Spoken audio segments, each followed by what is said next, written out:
Hello dear students, welcome back to Vishaka Science Classes. Last व्हिडिओमध्ये आपण electric power हा concept बघितलेला होता. इलेक्ट्रिक पॉवर म्हणजे काय? It is a rate of electricity used. ज्या रेटने इलेक्ट्रिसिटी यूज होते त्याला म्हणायचं इलेक्ट्रिक पॉवर. याच्यासाठी तुम्ही इन जनरल फॉर्म्युला बघितला होता. आता ह्या पॉवरचे व्हेरियस फॉर्म्युलाज आहेत. तुम्ही 2 to 3 फॉर्म्युलाज तुम्ही डिराईव्ह करू शकता आणि फॉर्म्युला इथे स्लाइडवर दिलेले आहेत. आता बघा, general power is equal to voltage into current, that is P is equal to V into I. हा एक फॉर्म्युला आहे. त्याच्यानंतर according to the Ohm's law, V is nothing but I into R. So put this value in the equation first. We will get P is equal to I into R into I. Okay, that is P is equal to I square into R. That is equation second. So you can use this formula also. Next we can derive another formula is according to Ohm's law, I is equal to V by R. Put this value in equation 2. P is equal to V square divided by R square into R. And finally the equation becomes P is equal to V square by R. So by using this formula for the power, we can solve the many example. So let us see the example. Example first. A 6-meter long wire made from an alloy nichrome is shaped into a coil and given for producing heat. It has a resistance of 22 ohms. Can we get more heat if the wire is cut into half of its original length and shaped into a coil? For getting energy, two ends of the wires are connected to a source with a potential. आता ह्या problem मध्ये तुम्हाला एक wire आहे, ती wire nichrome wire जी आहे तर nichrome वायरला coil आहे.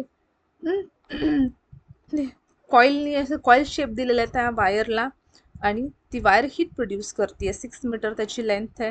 रेजिस्टन्स दिलेला आहे त्यांनी 22 ओहम्स. तर तुम्हाला फाइंड आउट करायची की जी 6 मीटर लेंथची वायर किती हीट प्रोड्यूस करते आणि तीच वायर कट केल्यानंतर हाफ ज्यावेळेस होते त्यावेळेस ती किती हीट प्रोड्यूस करते. सो तुम्ही एक्झाम्पल सॉल्व करू शकता. आता इथे बघा, रेजिस्टन्स गिवन काय काय दिले ते क्वांटिटीज तुम्हाला लिहायचे आहेत. रेजिस्टन्स 22 ओहम, पोटॅन्शियल डिफरन्स तुम्हाला दिलेला आहे 220 वोल्ट. आता इथे होल 6 मीटर कॉईलची तुम्हाला काढायची power V square by R हा फॉर्म्युला तुम्हाला वापरायचा आहे पॉवरसाठी. 220 square upon 22 which is equal to 2200 watt. त्याच्यानंतर कॉईलची लेंथ आपण हाफ केली, त्याच्यानंतर पॉवर किती येईल बघा. हा परत तोच फॉर्म्युला वापरायचा आहे. V square divided by R which is equal to 444 watts. आता इथे बघा, कम्पेअर करा, दोन्हीही पॉवर कम्पेअर करा. ज्यावेळेस कॉईल 6 मीटरची लेंथ असते आणि ज्यावेळेस कॉईल 3 मीटर लेंथची असते त्यावेळेस पॉवर जी आहे, पॉवर बघा, तर जेवढी जास्त पॉवर असेल तेवढं जास्त हीट प्रोड्यूस होईल.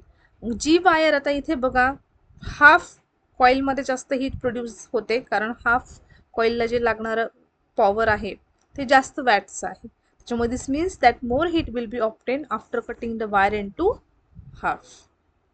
त्याच्यानंतर नेक्स्ट प्रॉब्लेम आहे. A cell is connected to a 9 ohm resistance because of which heat is 400 joule is produced per second due to the current flowing through it. So obtain the potential difference applied across the resistance. आता इथे तुम्हाला potential difference find out करायचा आहे. तुम्हाला resistance दिलेला आहे आणि इथे तुम्हाला हीट एनर्जी दिलेली आहे 400 जूल मध्ये. म्हणजे 400 joule per second, that is काय, तर ही पॉवर आहे. तुम्हाला गिवन मध्ये लिहायचं आहे बघा. Heat is at 400 joule per second, that is means by power. So P is equal to 400 joule per second असं तुम्ही लिहा आणि ती व्हॅल्यू तुम्ही Pला पुटअप करू शकता. सो P साठी formula P is equal to V square divided by R. So 400 which is equal to V square divided by 9. So V square is equal to 400 into 9. आता तुम्ही Vच काढायचं असेल तर अंडर स्क्वेअर रूट लिहू शकता. 400 into 9 which is equal to 60 volt. That is the answer. Okay. त्याच्यानंतर next third problem एक आहे. An electrical iron uses a power of 1100 watt when set to a higher temperature. If set to a lower temperature, it uses 330 watt power. Find out the electric current and the respective resistance for the two settings. The iron is connected to the potential difference of 220 watt. Sorry, 220 volt. आता इथे बघा तुम्हाला electric iron वापरली आहे. Electric iron ज्यावेळेस higher टेम्परेचरला असते त्यावेळेस त्यांनी पॉवर दिलेली तुम्हाला 1100 वॅट पॉवर दिलेली. ज्यावेळेस ती लोअर टेम्परेचरला असते त्यावेळेस 330 वॅट पॉवर ती वापरते.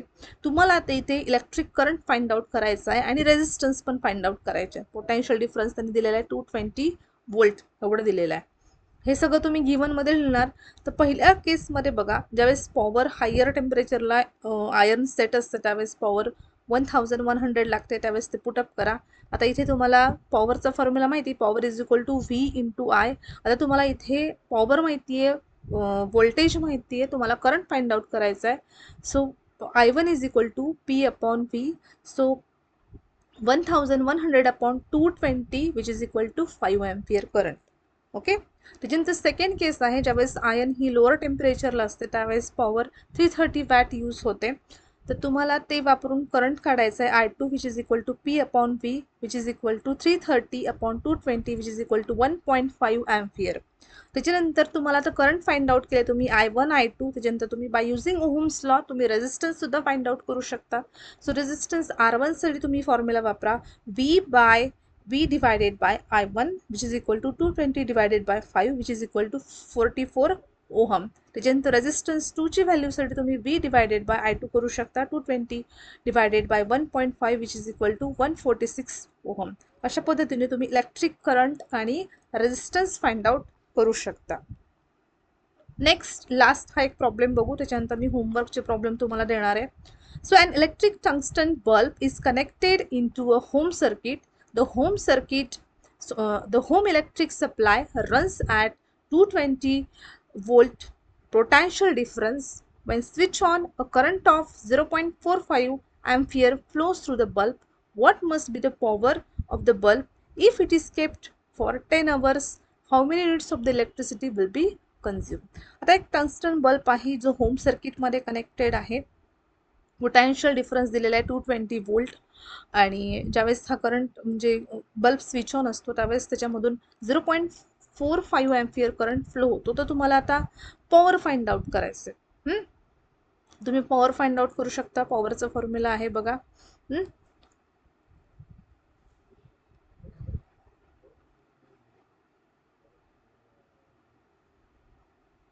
बघा पॉवरचा फॉर्म्युला बघा. आता इथं गिवन तुम्ही लिहिलेलं आहे, power is equal to current into potential difference. 220 into 0.45 तुम्हाला करायचं. त्याच्यानंतर आलेला आन्सर असेल 99 वॅट. त्याच्यानंतर जर एका तासाला 99 वॅट असेल तर तुम्हाला फॉर 10 आवर्स काढायचे. 10 आवर्ससाठी 99 watt into 10 hour is equal to 990 watt hour एवढी इलेक्ट्रिसिटी ही कन्झ्युम होणार आहे. त्याच्यानंतर आता हे आहेत ते होमवर्क प्रॉब्लेम्स. हे 5 होमवर्क प्रॉब्लेम्स मी तुम्हाला दिले आहेत. आत्ता जे आपण व्हिडिओमध्ये बघितलं त्या व्हिडिओनुसारच तो फॉर्म्युला तुम्हाला पॉवरसाठी जे आपण 2 ते 3 फॉर्म्युला आपण डिराईव्ह केले ते वापरून तुम्हाला हे प्रॉब्लेम्स सोडवायचे आहेत आणि मला हे प्रॉब्लेम्स पाठवायचे आहेत. ठीक आहे, ओके.